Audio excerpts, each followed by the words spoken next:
Warner's got up at one time to we were spending $35 million in 1 year on programming at Warner Brothers, and that was the second year. Because we went from that, we became the Cowboy Network. My gosh, after Maverick, we had Cheyenne and Sugarfoot and Broken Arrow, and we just had a list of them out of Warner Brothers, and they'd come up with another one.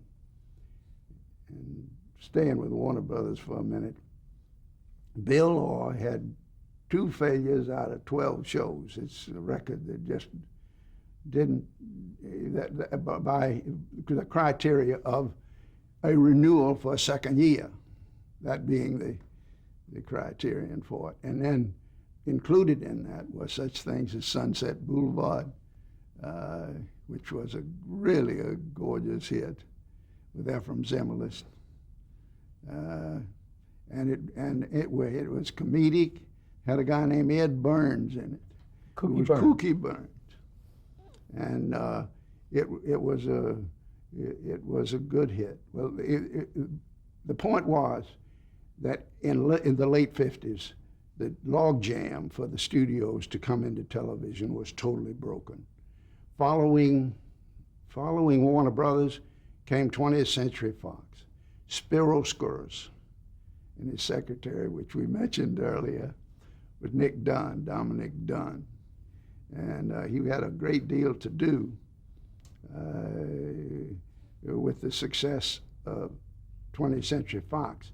They came in and they later had 12 O'Clock High, Peyton Place, Adventures in Paradise, and everybody now in Hollywood was scrambling because it took up great studio space, volumes of studio space and time, cut their overhead for making motion pictures, and by this time the theaters had given up on television.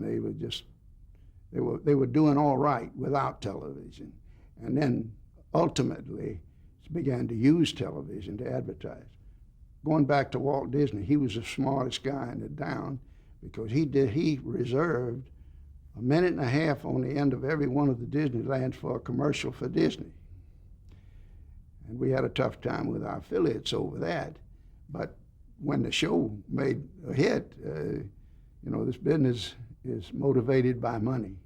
And the money is motivated by eyeballs in front of a television set. And it is nothing more than hardcore business. You will succeed only to the extent that you can generate the money.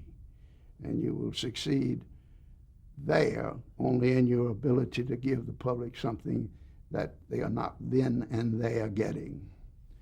If you could imagine then, there were 3 networks, and we had 95% of the audience. That was our share. The independents had 5%. Today, it's more like 40%. And it has been going down, and is now fractionalized to a point where a show was a total failure if it got the top ratings of their own shows now, in my day. If you didn't have a 33 share, you had to get out. It was very difficult to get started. Now, after Leonard Golinson broke that part, and we worked very well with Hollywood out here, I made a pitch to Cy Siegel and Leonard Golinson and Ollie Trace, he was still there, that what was being neglected and where we could double our power of getting the film. Now, by the end of 1950s, the other 2 networks saw what was happening, and they started barreling in, and we had the Screen Gems formed, and the Columbia, and we had all of the networks courting the studios out here, and they were beginning to compete for product.